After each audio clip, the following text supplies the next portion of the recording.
Bismillahirrahmanirrahim. Tabarakalladzi nazzala al-furqana ala 'abdihi liyakuna lil 'alamina nadhira. Allahumma shalli wa sallim ala sayyidina Muhammad wa ala alihi wa sahbihi wa barik wa sallim asma'in. Amma ba'du.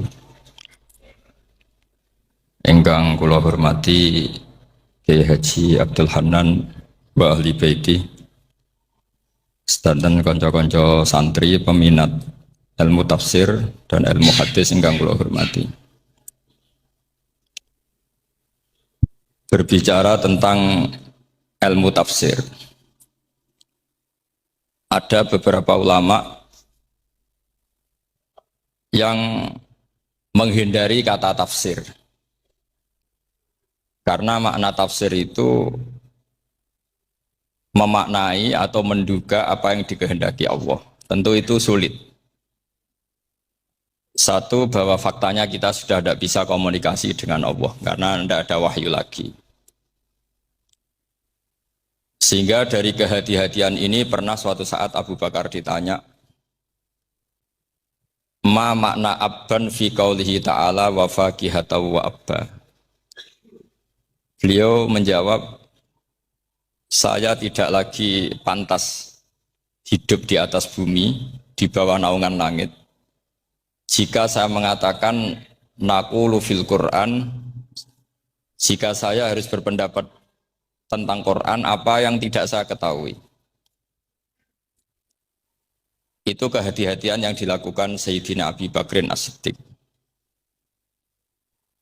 Tapi teori ini berbanding paradok, berbanding ekstrim, ketika bahwa Quran itu diturunkan itu sebagai hudan, sebagai petunjuk. Kedua, sebagai bayanan, sebagai penjelas. Dan ini yang saya yakini.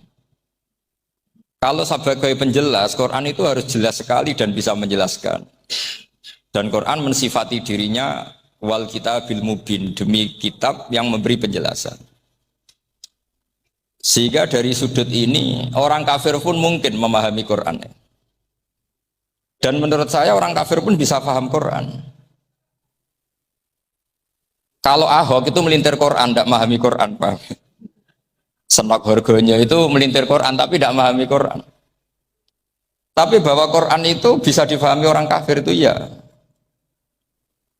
Logikanya gampang begini, kata Imam Syafi'i dalam kitab Ar-Risalah. Ketika Quran turun, itu pendengarnya itu tidak ada yang Muslim, belum ada santri Kewagian, nggak ada santri Lirboyo, tidak ada santri Sarang. Pendengarnya itu non-Muslim. Nah ini sampai angen-angen. Ketika Quran turun itu pendengarnya Muslim atau non-Muslim? Non-Muslim. Andai kan Quran itu turun tidak difahami orang kafir, maka lalu objeknya siapa? Sasarannya siapa?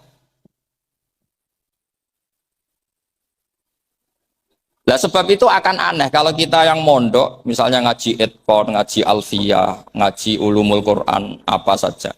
Kemudian Anda tidak paham Quran, padahal orang kafir saja bisa paham. Nah ini tantangan bagi kita. Sing kafir wis iso paham Quran, masa kita santri tidak paham Quran. Makanya begini, di antara awal-awal periode Makkiyah ada surat disebut Qul ya ayyuhal kafirun. Katakan Muhammad ya ayyuhal kafirun. Karena mukhotabnya atau lawan dialeknya Nabi adalah orang-orang apa? Kafir. Mereka paham ketika dijelaskan Quran, paham. Dan sebagian mereka menjadi mukmin karena paham. Itu termasuk isi makalah yang saya utarakan di sini. Mereka tanya, ya Muhammad, siflana rabbak, amin dahabin, amin nuhasin, amin hajarin. Karena orang kafir jahiliyah itu punya tren, yang namanya Tuhan itu fisik. Mereka punya Lata, punya Uzza, punya Hubal. Sehingga kalau Tuhan-Tuhan kita ini dari batu Muhammad, katanya Anda punya Tuhan yang berbeda. Lalu Tuhan Anda ini dari emas atau dari perak. Turunlah ayat Qul huwallahu ahad Allahus samad. Lagi-lagi mukhatabnya adalah orang kafir. Makanya ini juga akhirnya jadi ilmu madhab, ilmu tentang firqah-firqah dalam Islam.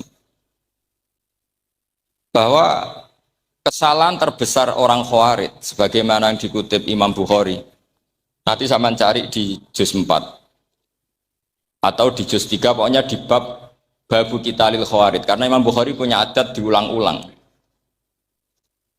Kata Ibnu Umar yang dikutip Imam Bukhari, innahum intolaku ila ayatin nazalat fil kufar faja'aluha alal mu'minin. Orang-orang khawarid atau kalau sekarang orang-orang radikalisme itu meneliti Quran, kemudian ketika ada kriteria manusia-manusia tertentu itu dianggap itu kenanya orang Islam, korbannya orang Islam.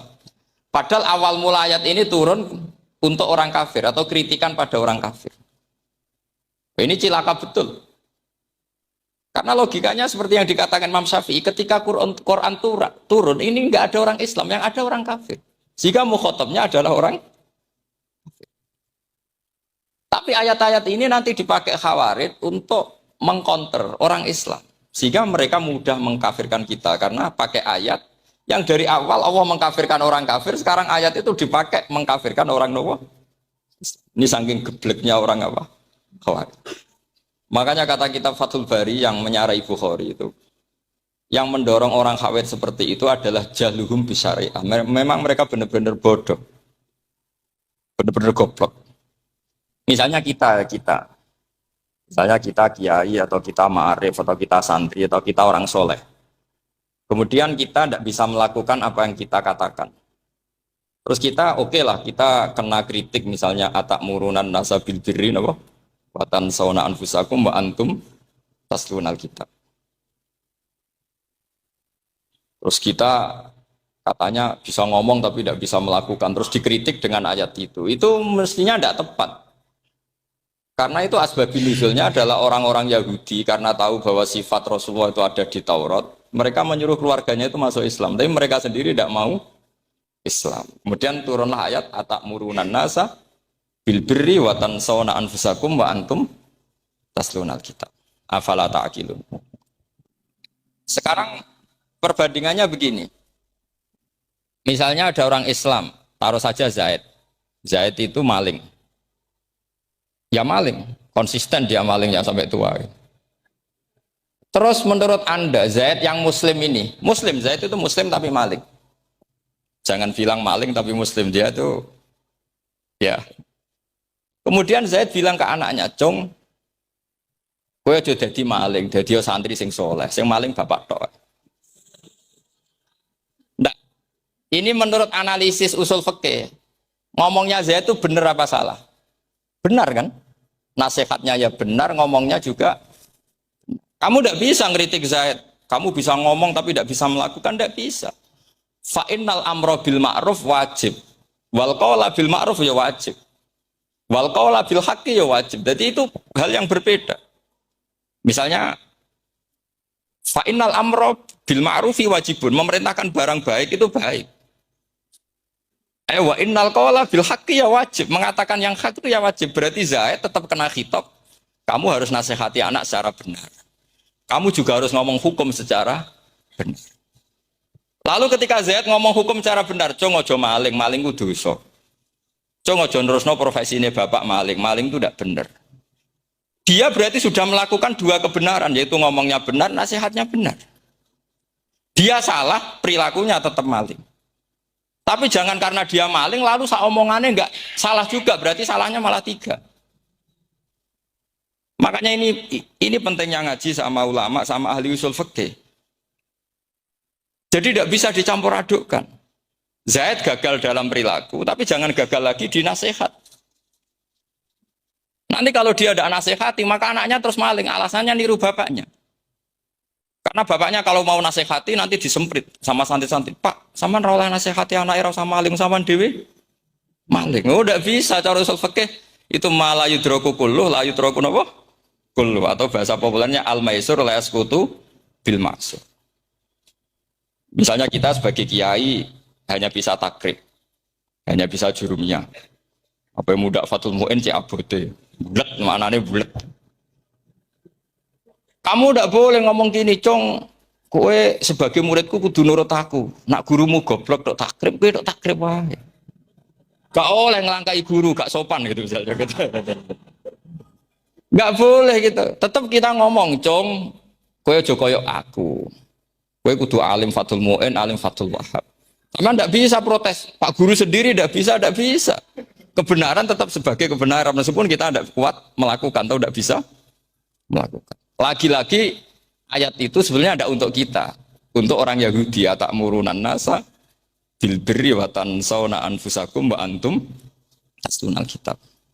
Sebab itu istidlal dengan Quran itu memang resikonya tinggi kalau tidak bagi mutabakhir. Karena ya itu tadi.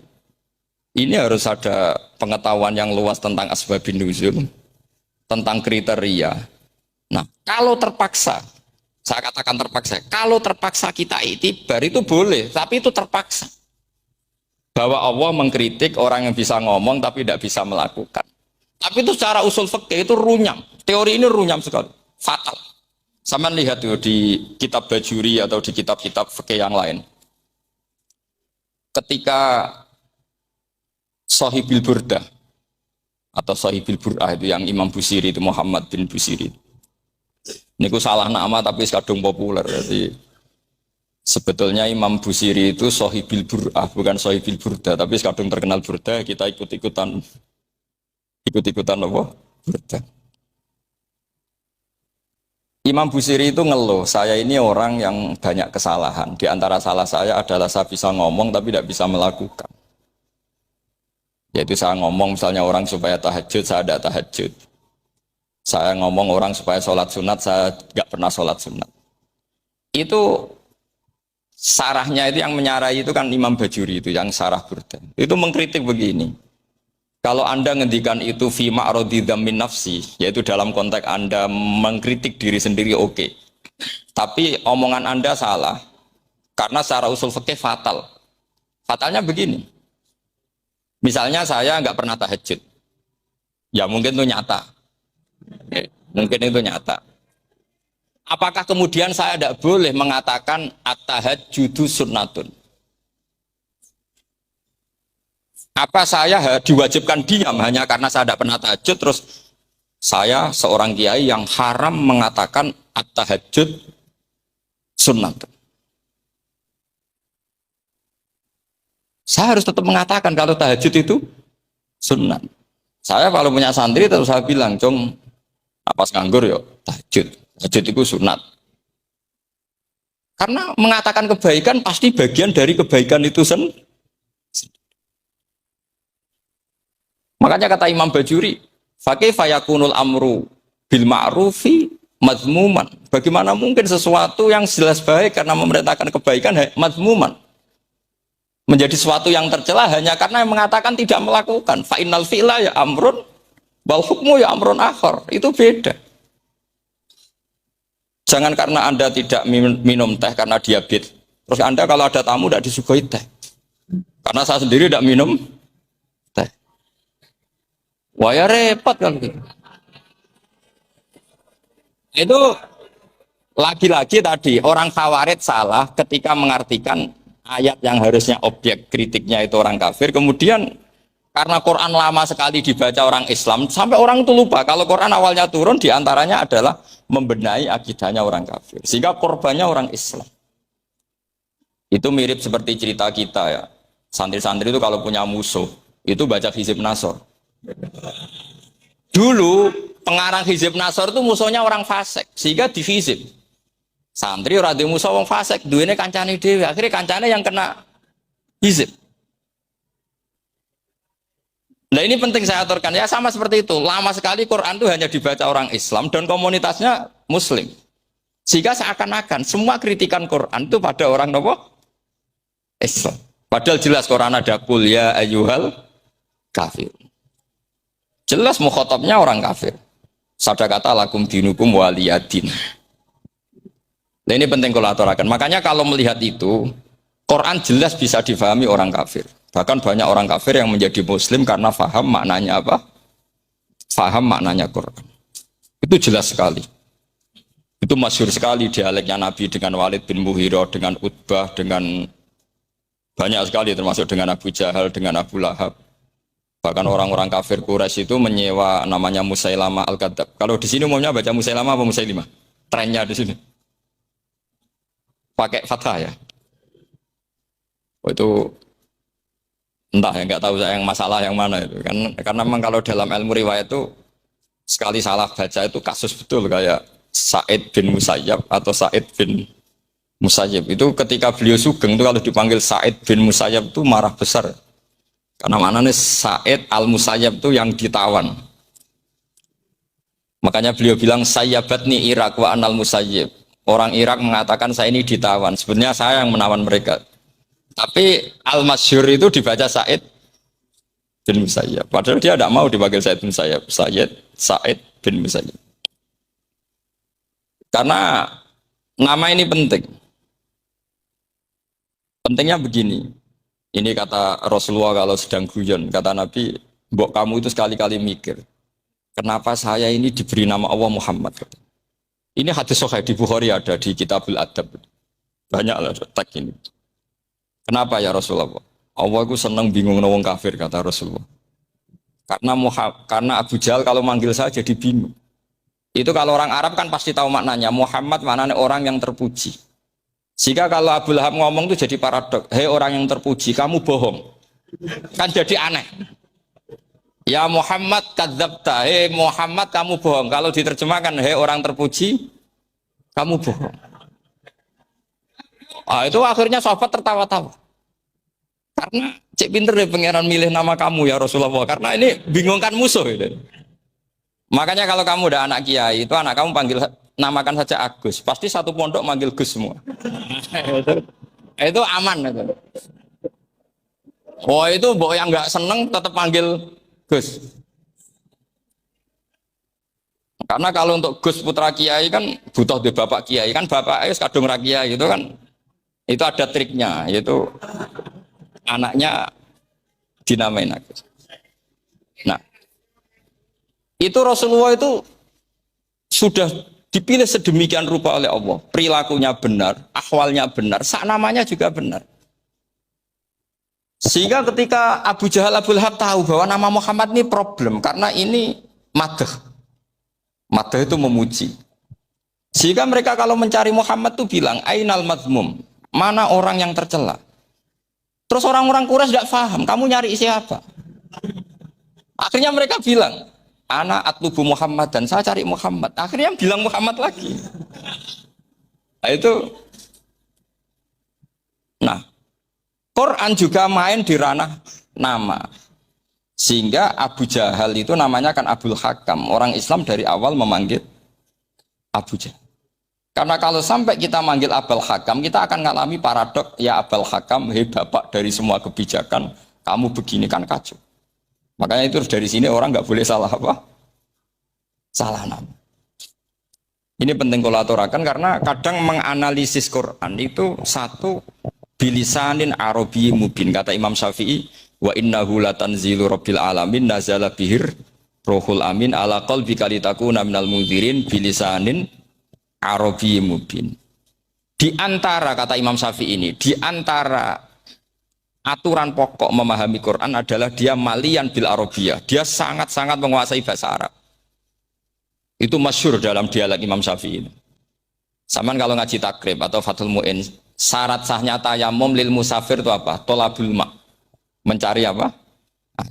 Sampai kalau di takrib dicontohkan. Kalau di tempat atas nyari ke bawah, kalau ke bawah nyari Imam Syafi'i ditanya, kaifa taqulu bi syartit tolab? Bagaimana Anda berpendapat bahwa tolabul ma itu wajib untuk menjadi sahnya tayamum? Imam Syafi'i faqara'a falam tajidu ma'an. Kamu pergi, kemudian falam tajidu ma'an, kamu tidak menemukan air. Terus Imam Syafi'i mengatakan, la yuqalu liman lam yatlub lam yajid wa innama yuqalu lam ya'rif, katanya. Orang yang nggak pernah mencari itu tidak bisa dikatakan lam yajid, tidak menemukan. Kalau belum mencari namanya tidak tahu. Padahal Quran bilang kamu pergi kemudian kamu tidak menemukan air. Tidak menemukan itu berarti harus mencari dulu baru dikatakan lam yajid, tidak menemukan. Kalau tidak pernah mencari namanya tidak tahu. Hanya gitu tok itu jadi ilmu bahwa tolabul ma itu wajib karena Allah mengatakan falam tajidu ma la yuqalu liman lam yatlub lam yajid wa innama yuqalu lam ya'rif. Orang dikatakan tidak menemukan berarti Setelah mencari, kemudian kesimpulannya ndak menemukan. Kalau belum mencari namanya apa? Ndak tahu. Nah, dari sini Imam Syafi'i istidlal wajib tolabul. Ini namanya malian bil arabiyah. Dia menguasai bahasa Arab. Begitu juga ulama-ulama sufi. Itu ada cerita Aba Yazid Al-Bustami itu ada muridnya baca ayat wasiqal ladzina taqaw rabbahum ilal jannati zumara. Orang-orang takwa itu digiring menuju surga. Itu dia nangis. Muridnya kaget. Ini guru saya tidak benar, ini ada cerita surga, tapi dia malah nangis karena ayatnya itu digiring.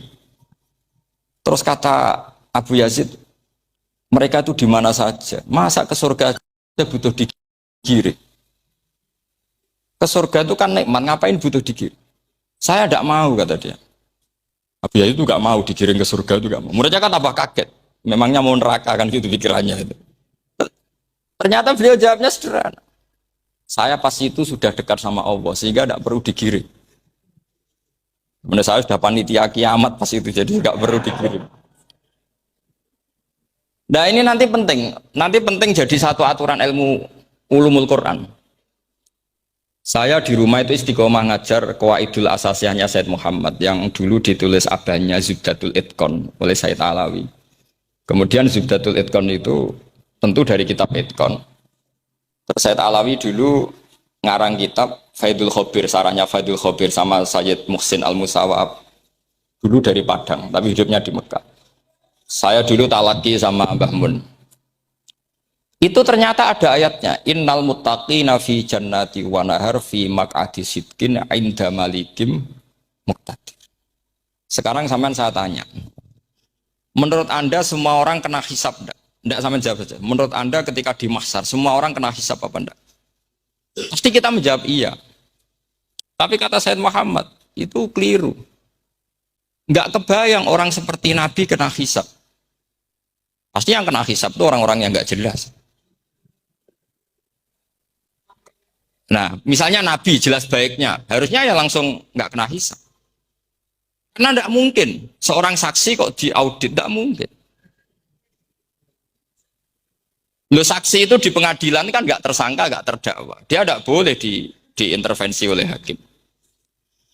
Nah, Rasulullah ketika kiamat, ketika fil mahsyar, fi faslil qada itu jelas. Fa kaifa idza ji'na min kulli ummatin bisyahidi wa ji'na bika ala haula'i syahida. Rasulullah sudah dekat tahu pas mahsyar itu ada Allah, ada Rasulullah, ada Jibril. Kemudian Nabi itu mengidentifikasi. Ditanya sama Allah, bener mat ini umatmu? Ya, niki umatmu ya. Kalau yang enggak jelas ya Nabi lama jawabnya. Makanya kamu jangan jadi orang enggak jelas. Nah, itu kalau sekali enggak jelas itu Nabi lama sekali jawab. Nah, artinya begini, yang kena hisab itu meskipun kata Said Muhammad, meskipun Dhahirul Quran itu menetapkan asbata umumal hisab, tapi dohirnya Quran yang sama juga menafikan hisab. Itu karena nggak mungkin, nggak kebayang kita malaikat berani menghisab afdalul khalqi. Sama bisa bayangkan malaikat mengaudit Rasulullah SAW. Ahabbal khalqi ilallah. Kepen cilaka mencet ya. Wong jajar Allah kabeh dini kan audit sudah indah. Fa kaifa idza ji'na min kulli ummatin bisyahidi wa ji'na bika ala haula'i syahida. Lalu mungkar nakir juga sama. Sampean bisa bayangkan mungkar nakir tanya Nabi Muhammad. Tesnya susah. Karena kalau Rasulullah terus ditanya, "Waman nabiyuka?" Wah, itu kan bisa kiamat itu. Paham nggih? Makanya kata Said Muhammad, ini kan teman-teman tanya, biar caranya alim tafsirnya saja, sarannya satu hafal Quran, dua hafal Sahih Muslim, tiga semua orang sudah mati, tinggal kamu yang alim. Wah itu mesti aman itu. Nah kalau sampean tanya saya, apa buktinya Gus kalau orang tertentu tidak kena hisab? Ya buktinya tadi misalnya innalladzina qalu rabbuna Allahu tsummas taqamu tatanazzalu alaihimul malaikatu alla takhafu wala tahzanu wa absyiru. Mungkar nakir adalah malaikat penakut, membawa ketakutan. Sementara para wali ini jelas malaikat kena konstitusi, malaikat harus mengatakan ke para wali alla takhafu wala tahzanu. Padahal Nabi tentu Sayyidul Auli. Para wali saja malaikat kena aturan kamu harus bilang Allah takhafu wala tahzanu wa abshiru.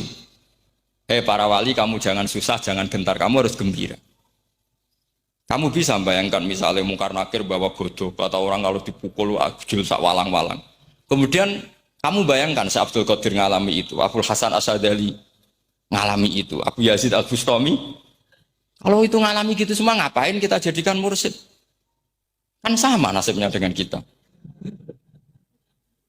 Nah, Zahirul Quran mengatakan asbatal hisabah. Tapi Zahirul Quran di ayat yang lain lam yusbit al hisabah. Makanya tadi umumul Quran juga ditaksis dengan muqayyid.